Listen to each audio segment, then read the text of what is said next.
সকল দাবি আদায় না হওয়া পর্যন্ত আমরা এই কর্মসূচি থেকে সরব না। প্রিয় বন্ধুগণ, এই খুনি হাসিনা এই দেশটাকে ভারতের পরদ রাষ্ট্র বানার জন্য যে চেষ্টা পায়তারা করেছে, সেটা এদেশের ছাত্র জনতা, আপাম জনতা সকলে মিলে প্রতিহত করছে, কিন্তু তার আগ্রাসন প্রতিহত করতে পারে নাই।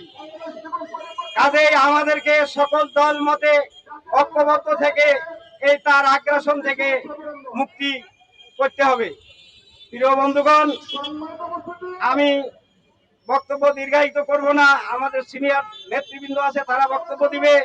শুধু একটা কথা জানাইতে চাই, অন্তর্বর্তীকালীন সরকার প্রফেসর মোহাম্মদ ডক্টর ইউনূসকে আমরা পিআর পদ্ধতিতে নির্বাচন চাই এবং নির্বাচনের আগে গণভোট চাই।